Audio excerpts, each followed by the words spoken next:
The barrel of water felt heavier with each step Garrison took across the dusty Wyoming terrain, but the whispers following her were an even greater burden to bear. It was 1874 in the small settlement of Timberline, and while most women carried baskets of fresh bread or bundles of laundry through town, Grace had become known for the peculiar habit of bringing water wherever she traveled, not just a canteen, but entire barrels when she could manage it.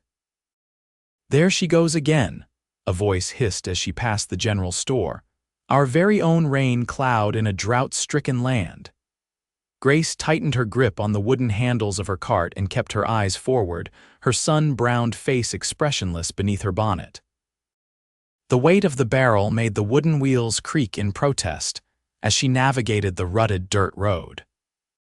At 22, she had already endured more mockery than most faced in a lifetime, but the memory of her family's parched ranch and her mother's cracked lips during that terrible drought 5 years ago drove her forward. "Miss Grace, don't you think you're overreacting?" called Mr. Thompson from the doorway of his hardware store. "Hasn't rained in 3 weeks, not 3 years." Grace paused, wiping the sweat from her brow with the back of her hand. 3 weeks is all it takes, Mr. Thompson. 3 weeks without water and everything you love starts dying." She continued on her way, pulling the cart toward the small schoolhouse at the edge of town where she taught the children of Timberline. What Grace couldn't explain to them, wouldn't explain, was how the nightmares still came, 5 years after burying her parents and younger brother. Dreams of cracked earth and empty wells, of livestock dropping dead in the fields, and of her mother's final feverish moments when there hadn't been enough clean water to break her fever. Grace had survived only because her father had traded their last valuable possessions for a barrel of water from a passing wagon train, and she had sworn never to be caught unprepared again. The morning passed slowly as Grace taught her students their letters and numbers. She kept the barrel just outside the schoolhouse door, occasionally stepping out to wet a cloth and wipe the dust from the children's faces in the summer heat. Some of the older townsfolk shook their heads at her perceived peculiarity, but the children never complained about the cool relief. As the children filed out for their midday meal, Grace remained behind to prepare the afternoon lessons. The distant sound of hoofbeats drew her attention to the window. A lone rider approached from the east, his horse moving at an unsteady pace. Even from a distance, Grace could see that something was wrong. The horse stumbled and the rider slumped forward in the saddle. Grace rushed outside, reaching the main road just as the horse came to a halt. The rider, a tall man in a dust-covered duster and weathered Stetson, slid from the saddle and collapsed to his knees in the dirt. His face was red with heat, his lips cracked and bleeding. "Water," he rasped, his voice barely audible. "Please." Without hesitation, Grace ran back to the schoolhouse and returned with a dipper full of water from her barrel.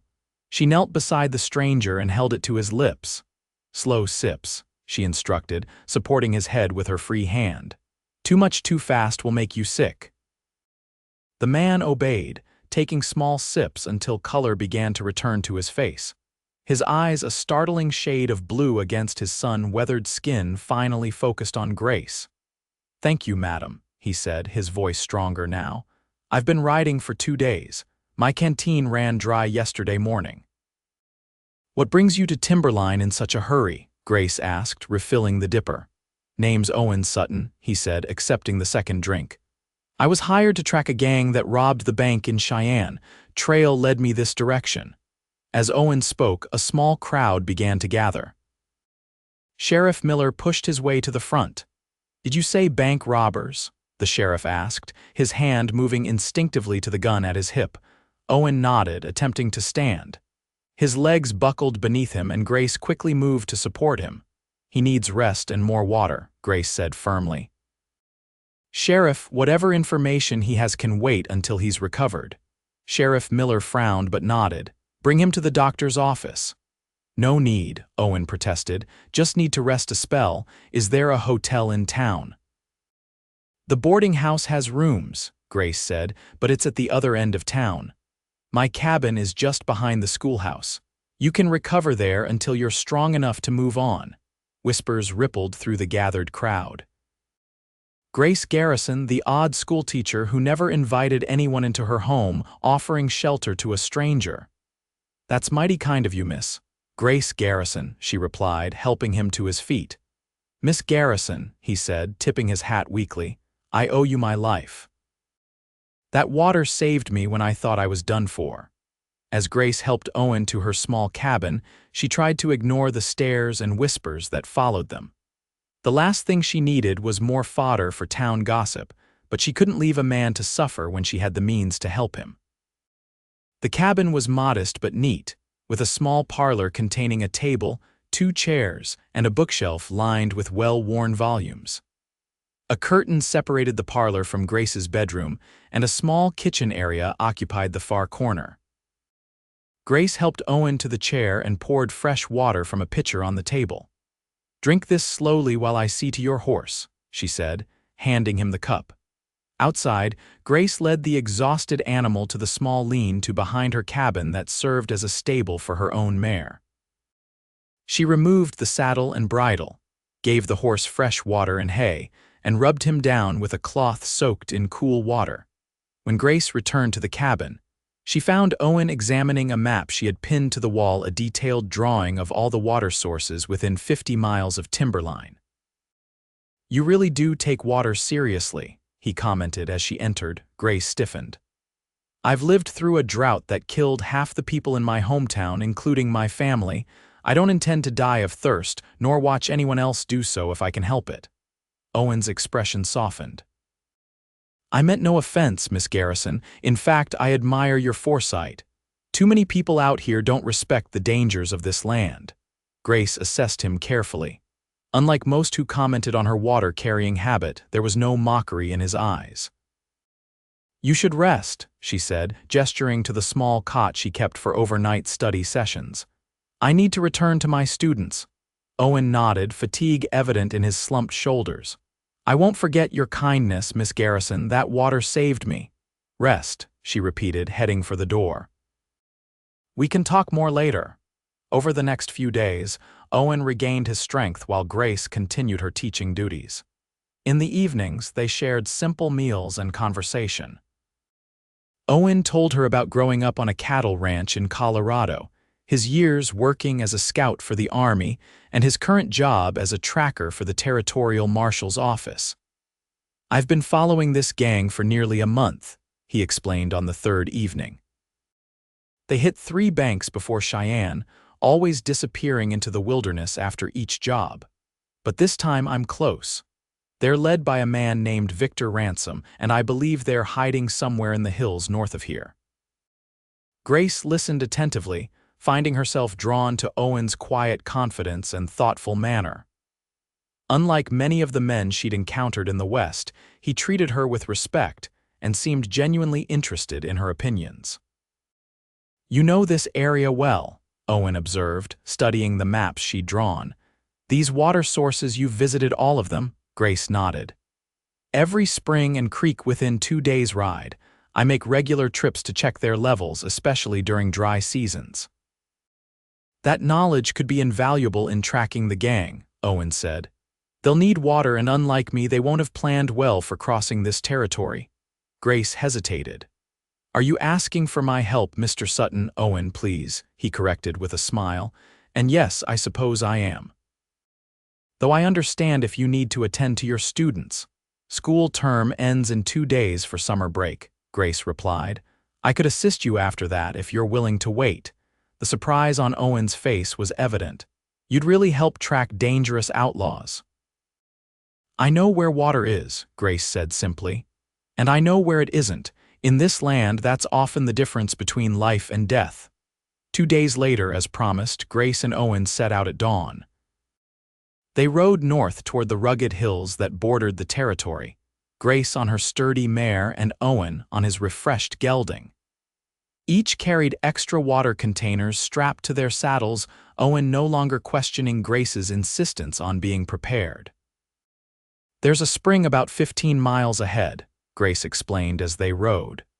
It's hidden in a ravine that's easy to miss if you don't know it's there.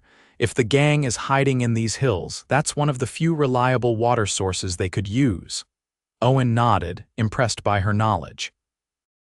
How did you find all these places? Grace's expression grew distant. After my family died, I spent nearly a year mapping water sources. Some locals thought I'd gone mad with grief, but it gave me purpose. Knowledge is survival out here. As they traveled, Owen found himself increasingly drawn to the quiet schoolteacher.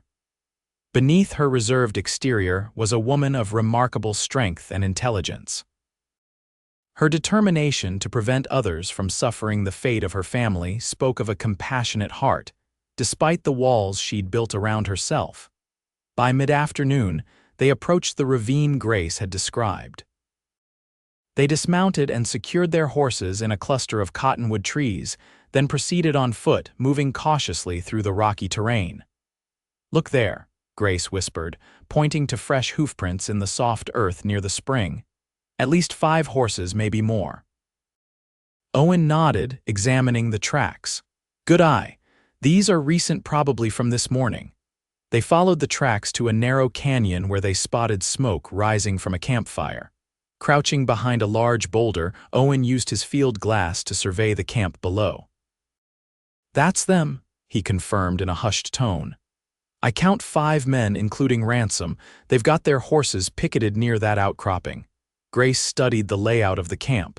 "There's only one easy way in or out of that canyon. If we wait until nightfall, we might be able to." Her words were cut short by the sound of a rifle being cocked behind them. "Don't move," a gruff voice ordered. Owen and Grace turned slowly to find a bearded man aiming a Winchester at them. He wore a dusty black vest and had a scar that ran from his left eye to his jaw. "Well, look what we have here," the man sneered. "The lawman who's been on our trail and his lady friend, Ransom, will be pleased." "We're just passing through," Owen said calmly, his hands raised. "Didn't realize anyone was camping in these parts," the outlaw laughed. "Save it for someone who might believe you. Now stand up slow and start walking down to camp.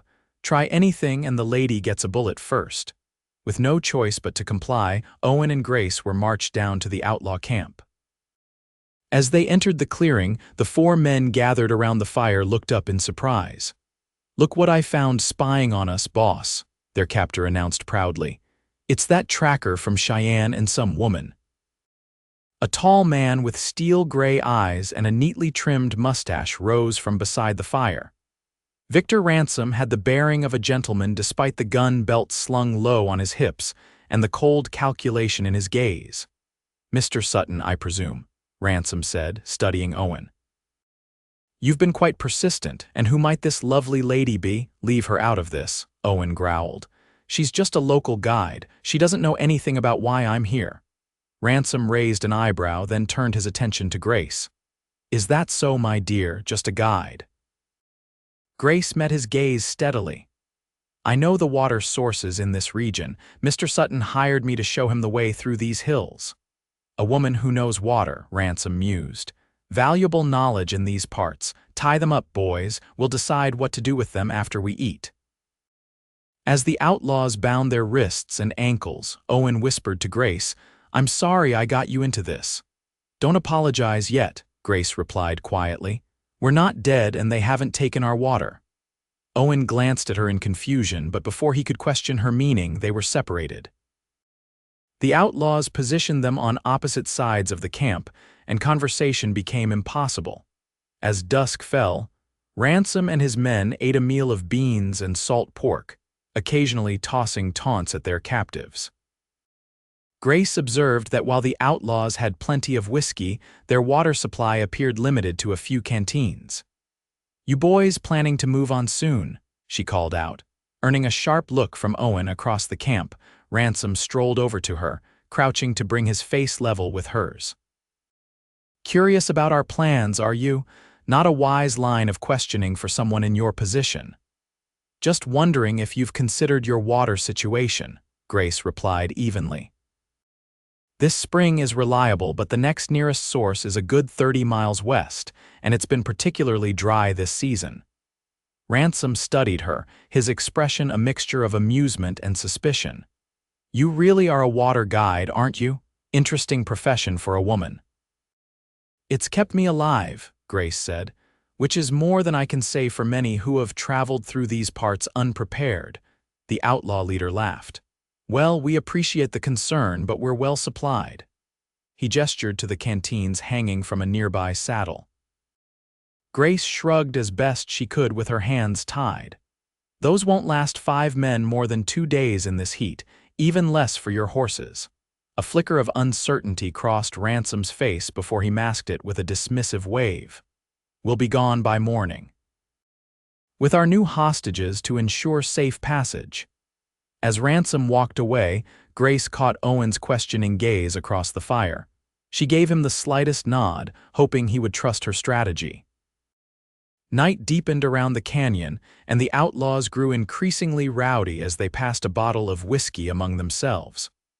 All except one, the man assigned to keep watch, who sat on a boulder at the canyon entrance, rifle across his knees.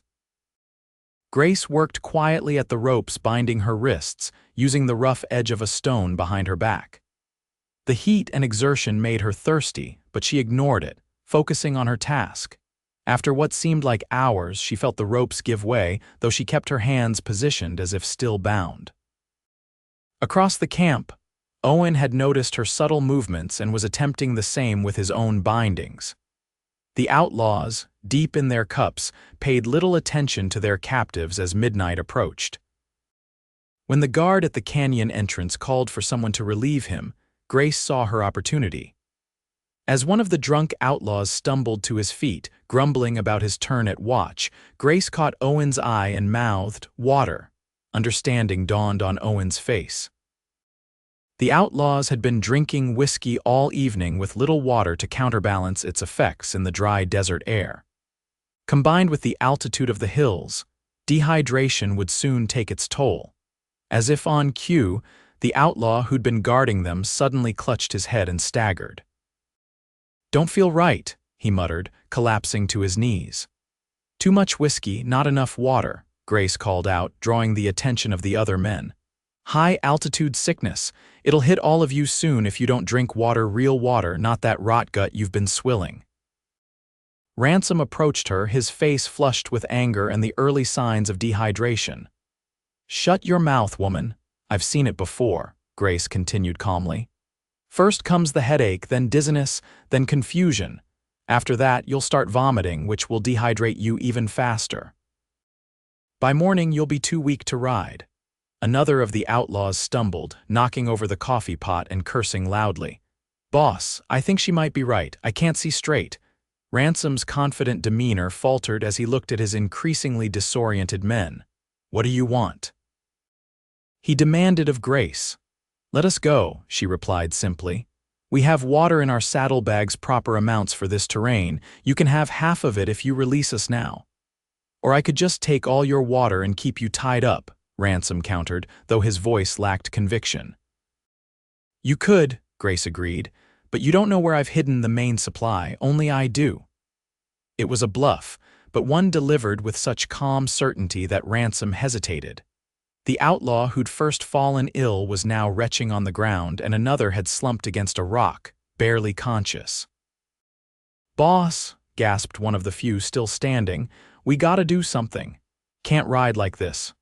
Ransom's gaze darted between his suffering men and their 2 captives. Grace could see the calculation in his eyes, weighing the risk of letting them go against the certainty of his gang's deteriorating condition. "Fine," he finally spat. "Show us this water and we'll let you both go, but we keep your horses and guns." "The horses stay with us," Owen interjected firmly. "You've got your own mounts and we'll need one weapon for protection." After a tense moment, Ransom nodded. "Get the water first, then we'll discuss terms." Grace stood, letting the cut ropes fall from her wrists. "Untie Mr. Sutton, and I'll show you where the water is." Once Owen was freed, Grace led them to their horses hidden in the cottonwood grove. From her saddlebags, she produced several canteens and a collapsible canvas water bag that held nearly 5 gallons. "Drink slowly," she instructed as she handed canteens to the suffering outlaws. "Too much at once will make you sick again." While Ransom and his men focused on the water, Owen quietly checked that his pistol was still in his saddlebag where he'd hidden it. With a subtle nod to Grace, he confirmed that it was there. "You've got your water," Owen said to Ransom once the outlaws had quenched their thirst. "Now we'll be taking our horses and leaving." Ransom's hand moved to his gun, but he was still unsteady on his feet. "I don't recall agreeing to that." "The deal was water for our freedom," Grace reminded him. "We've given you enough to recover and reach the next water source if you're careful. The rest comes with us." Before Ransom could respond, the distant sound of hoofbeats echoed through the canyon. All heads turned toward the entrance where lantern light soon appeared, illuminating a posse of at least 10 riders. "Ransom," a voice called out. "This is Marshal Parker. We've got the canyon surrounded. Throw down your weapons." In the confusion that followed, Owen drew his hidden pistol and pulled Grace behind a large boulder for protection. The outlaws, still weakened by dehydration, offered little resistance. Within minutes, Ransom and his men were disarmed and in custody. The marshal, a stocky man with a salt and pepper beard, dismounted and approached Owen and Grace. "Sutton, didn't expect to find you alive after you disappeared. Got your message from Timberline 3 days ago and figured we'd better come looking." Owen holstered his weapon and shook the marshal's hand. "Glad you did, sir. Miss Garrison here deserves most of the credit for keeping us alive. She not only saved me when I nearly died of thirst riding into town, but she also helped track these men and outmaneuvered them when we were captured." Marshal Parker tipped his hat to Grace. "That's so, madam. We could use more level-headed folks like you working with the law around these parts." Grace smiled slightly. "I just know the importance of water, Marshal. Everything else followed from that." As the posse prepared to transport the prisoners back to Cheyenne, Owen pulled Grace aside. "I need to see this through," he said, gesturing to the captured outlaws. "I'll be riding with the marshal to Cheyenne." Grace nodded, trying to hide her disappointment. "Of course." "You have a job to finish." Owen took her hands in his. "But I'd like to return to Timberline after, if that's agreeable to you. I think we make a good team, you and I." "A tracker and a water carrier?" Grace asked, a rare smile lighting her face. "A man who knows trails and a woman who knows water," Owen corrected. "Out here, I can't imagine a better partnership." 3 weeks later, Grace stood on the porch of her small cabin, watching the horizon for riders. School wouldn't resume for another month, giving her ample time to check the water sources in the area and prepare for the fall term. The sound of hoofbeats drew her attention to the east, where a lone rider approached. Even at a distance, she recognized Owen's straight-backed posture and the familiar shape of his Stetson. As he rode into the yard, Grace noted the extra pack horse trailing behind him, loaded with supplies. Owen dismounted with a fluid grace that belied his weeks in the saddle. "Miss Garrison," he greeted, removing his hat. "I hope I'm still welcome." Grace descended the porch steps. "You are, Mr. Sutton, though I was beginning to wonder if you'd changed your mind." Owen smiled, the action crinkling the corners of his eyes. "Never." "The trial took longer than expected, but Ransom and his gang will be serving a long sentence." He gestured to the pack horse. "I brought something for you." Curious, Grace approached the horse. Strapped to either side were 4 small barrels, each carefully sealed. "Water barrels," Owen explained. "Custom made in Cheyenne, lighter than standard ones with better seals. Thought they might be useful for your collection." Grace ran her hand over one of the barrels, touched by the thoughtfulness of the gift. "You didn't mock me," she said softly. "When everyone else in town thought I was peculiar for carrying water everywhere, you understood." Owen stepped closer, his expression serious. "That water saved me, Grace, both when I rode into town half dead from thirst and when we faced Ransom's gang. You transformed what others saw as an oddity into our salvation. And now you've returned," Grace observed, looking up at him. "I have," Owen confirmed, taking her hands in his, "with a proposition. The marshal was impressed with our work and has offered me a permanent position tracking outlaws in the territory. The pay is good, but the work would take me away for weeks at a time." Grace felt a pang of disappointment. I see, so you've come to say goodbye properly. Owen shook his head. No, I've come to ask if you'd consider a partnership of both professional and personal nature. The Marshal agrees that your knowledge of water sources throughout the territory would be invaluable. We could work together during school breaks, and I could base my operations here in Timberline when you're teaching. And the personal nature of this partnership? Grace asked, her heart racing. Owen's smile returned, warmer than before. I believe I'm falling in love with you, Grace Garrison. You're the strongest, most resourceful woman I've ever met, and I'd be honored if you'd consider courting with the intention of marriage when you're ready, of course. Grace studied him for a long moment, this man who had seen value in her peculiarities when others saw only strangeness. I carry water everywhere because I'm afraid, she admitted quietly. Afraid of losing everything again, of being helpless against nature's cruelty. Fear born of wisdom isn't weakness, Owen said gently. It's preparation, and I'd rather have a prepared partner than a foolhardy one any day. Grace's smile slowly bloomed across her face. Then yes, Owen Sutton, to both partnerships. As summer turned to fall and winter gave way to spring, Grace continued teaching in Timberline while accompanying Owen on expeditions during school breaks. Their reputation grew throughout the territory, the tracker and the water finder, who could survive where others perished and find those who wished to remain hidden. They were married the following summer under the cottonwood trees near Grace's cabin, with the entire town in attendance. Even Mr. Thompson, who had once mocked her water-carrying habit, raised a toast. To the woman whose peculiarity saved not just a good man's life, but our town's reputation. As the years passed, Grace and Owen built a larger home on the edge of Timberline, complete with multiple cisterns and the territory's most comprehensive maps of water sources. They established a rider network that carried water location information to settlements throughout the region, saving countless lives during the drought years that followed. And when their children were old enough to carry their own canteens, Grace taught them the lesson she had learned through hardship. Water is life, little ones. Respect it, conserve it, and always know where to find it. Owen would add with a wink, and remember that your mother's wisdom about water saved your father twice over, once from thirst, and once from a life without her love. In a land where water meant survival, Grace Garrison had transformed mockery into admiration and fear into purpose. And in Owen Sutton, she had found a partner who understood that sometimes the most precious things in life are those we carry with us, no matter how heavy the burden.